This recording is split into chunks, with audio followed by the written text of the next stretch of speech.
صحیح مسلم میں حدیث ہے، آپ صلی اللہ علیہ وآلہ وسلم نے فرمایا، اس میں میرا ایک ریسرچ پیپر بھی ہے، رسول اللہ صلی اللہ علیہ وآلہ وسلم کی آخری وصیت ہے، ریسرچ پیپر نمبر 1۔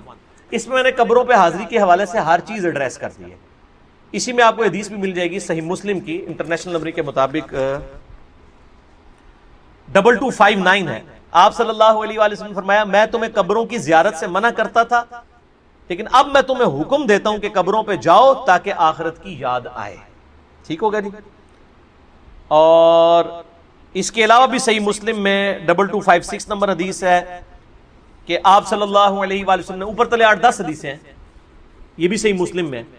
اما عائشہ کہتی ہیں ایک رات آپ میرے ساتھ لیٹے ہوئے تھے، رات کا کچھ حصہ گزر گیا تو آپ صلی اللہ علیہ وآلہ وسلم اپنے مبارک بسترے سے اٹھے، بقیع غرقد قبرستان چلے گئے، اور آپ نے 3 دفعہ یوں ہاتھ اٹھا کے وہاں دعا کی، اور پھر واپس آئے۔ کہتے ہیں میں پیچھے پیچھے گئی، لیکن میں بھی پہلے ہی واپس آ کے بسترے پہ لیٹ گئی تاکہ نبی علیہ السلام کو نہ پتہ چلے، سانس بھولا ہوا تھا۔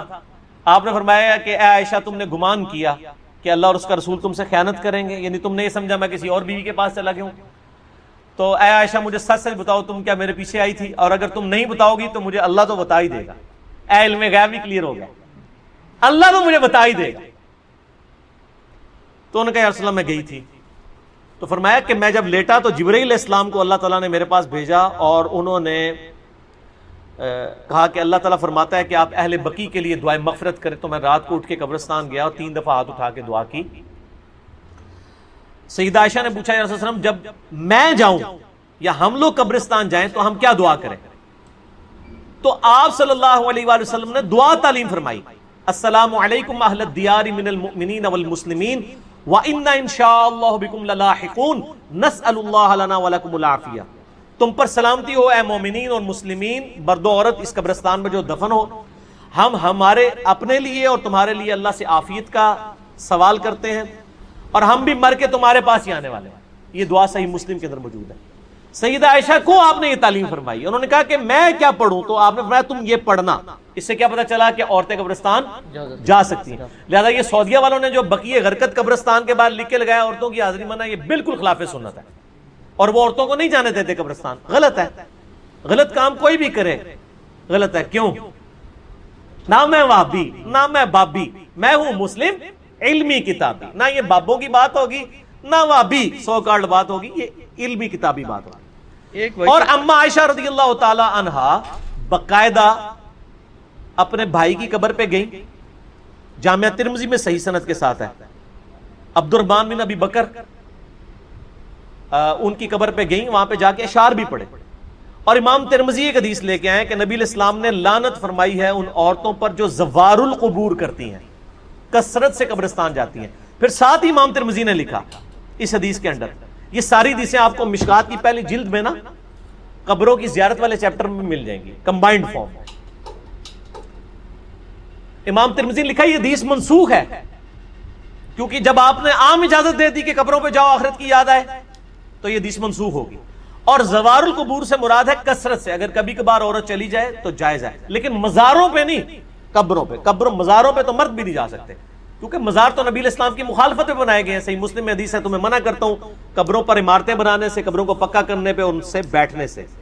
یہ صحیح مسلم کے اندر حدیث موجود ہے انٹرنیشنل نمبر کے مطابق 2245۔ باقی آپ میرا قبریں، مزارات، گنبد خضرا یہ لکھیں یوٹیوب پہ، میرے کلپ کئی ایک کلپ کھل جائیں گے، ماشاءاللہ لاکھوں لوگوں نے وہ کلپ دیکھے ہیں، گنبد خضرا والا کلپ، یہ ساری چیزیں۔ تو عورتیں قبرستان جا سکتی ہیں، اور قبرستان پہ آپ ہاتھ اٹھا کے دعا بھی کر سکتے ہیں۔ آپ قبر والے سے نہیں مانگ رہے، اللہ سے مانگ رہے ہیں، قبلہ رخ ہو کے ہاتھ اٹھائیں۔ نبی علیہ السلام نے مسلم شریف میں 10 حدیث ہیں، ہاتھ اٹھا کے دعا کی، اللہ سے کی، اس کے بعد چہرے پہ ہاتھ بھی پھیریں۔ المستدرک الحاکم میں صحیح سند کے ساتھ ہے، تمہارا رب حیا فرماتا ہے اس شخص سے جو ہاتھ اٹھا کے دعا کرے کہ اسے محروم لٹائے۔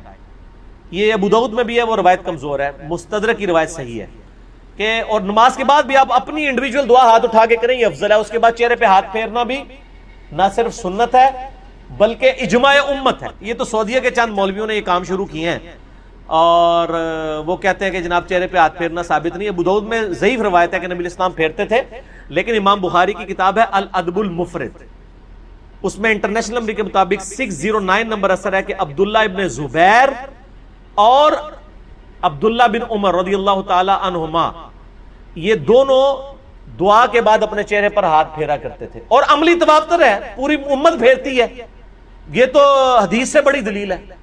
جب ساری امت یہ کام کر رہی ہوگی تو حدیث سے تو دلیل کی ضرورت ہی نہیں ہے، کوئی اختلاف نہیں ہے۔ سعودیہ والوں نے خامخواہ ایک اختلاف کھڑا کر دیا، لیکن پاکستان میں جو اہل حدیث ہیں انہوں نے جو نماز نبوی چھاپی ہے دارالاسلام والوں نے، انہوں نے یہی روایت لکھی 609 الادب المفرد کی، اور کہا ہے کہ بالکل یہ صحیح ہے، سنت ہے، چہرے پہ ہاتھ پھیر سکتے ہیں۔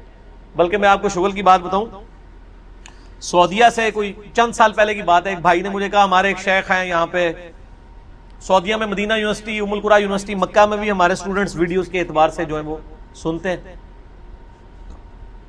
تو انہوں نے کہا کہ مجھے وہ حدیث بھیجے، میں نے عربی ورڈنگ اس کی بھیجی۔ شیخ زبیر صاحب نے مشکات کی دوسری جلد میں دعا والے چیپٹر کے جو حدیث ہے نا ابو داؤد والی کہ نبی علیہ السلام چہرے پہ ہاتھ پھیرتے تھے، اس کے نیچے لکھا ضعیف ہے، لیکن ساتھ ہی فٹ نوٹ پہ لکھا صحیح سند ہے عبداللہ بن عمر اور عبداللہ بن زبیر سے کہ وہ چہرے پہ ہاتھ پھیرتے تھے، اور وہ روایت بالکل صحیح ہے اور بخاری کی صحت کے اوپر صحیح ہے۔ تو جب ان کو حدیث بتائی انہوں نے کہا نہیں یہ تو ضعیف ہے، اس میں فلاں راوی ضعیف ہے۔ میں نے مکتبۃ شاملہ میں اس راوی سے صحیح بخاری میں 12 روایتیں نکالی اسی سند کے اوپر، اور اس کو کہا کہ یہ اس کو پرنٹ نکال کے دے مولوی کو، اس کو کہا بخاری کی بھی 12 حدیثیں ضعیف ثابت کر، اسی سند پہ الادب المفرد پہ ہے چہرے پہ ہاتھ پھیرنے والی۔ تو مولوی تو پتہ ہے تانوں ضدی ہوندا ہے، منیا نہیں لیکن ٹھپیا گیا لال رومال والا، خاموش ہو گیا، کہنا کون اتھوں کٹ کے بھیجتا ہے؟ ایک بندہ ہے تھے اللہ نے چھڑیا ہے جو نہ وہابی ہے نہ بابی ہے، نہ میں وہابی نہ میں بابی، میں ہوں مسلم، علمی کتاب، علمی کتاب۔ اگلا سوال تو اس میں کور ہو گیا جی، کور ہو گیا، چلیں یہ کرامت ہوگی۔ علی بھائی آپ الحمدللہ آپ ہمیشہ آیات اور حدیث کے ریفرنسز دیتے ہیں، مگر کبھی کبھی ان کے انٹرنیشنل نمبر نہیں بتاتے، برائے مہربانی آپ لوڈنگ سے پہلے ویڈیو میں ہی ایڈ کر دیا کریں تو آسانی ہوگی، یا کوئی بک بتا دیا کریں۔ بک تو میں ہمیشہ بتاتا ہوں کہ یہ آج تک میں نے حدیث کبھی حدیث کی کتاب کے نام کے بغیر نہیں بتائی۔ ایک بک ہے تو یہ مشکات شریف، آپ 3 جلدوں میں ڈاؤن لوڈ کر لیں ahlusunnatpak.com سے، یہ انسائکلوپیڈیا آف حدیث ہے، بخاری، مسلم، ابو داؤد، ترمذی، نسائی، ابن ماجہ اور کئی 13 کے قریب کتابوں کے یہ نوٹس ہیں، یہ آپ ڈاؤن لوڈ کریں، 18 MB کی 3 فائلیں آپ کو فری ڈاؤن لوڈ کر لیں ahlusunnatpak.com سے، انٹلیکچوئل ترتیب کے ساتھ آپ کو اس میں حدیثیں مل جائیں گی، ٹھیک ہوگا جی۔ تو باقی انٹرنیشنل نمبر چونکہ اکثر میں نے پورے مسئلہ نمبر ریکارڈ کرائے ہیں، میرے ریسرچ پیپر ہیں ان میں نمبرنگ بتائی ہوئی ہے، یہ فی البدی گفتگو ہوتی ہے، اس میں جو نمبر یاد ہوتے ہیں وہ بتا دیتے ہیں، نمبر ضروری نہیں ہے، میں حدیث کے جو الفاظ بتاتا ہوں اسلام 360 میں وہ لکھا کریں، سرچ کے آپشن میں جائیں آپ کو مل جائے گا۔ جب میں مسلم شریف، بخاری شریف، ابو داؤد، ترمذی بتا دیتا ہوں تو اتنا تھوڑا ہے،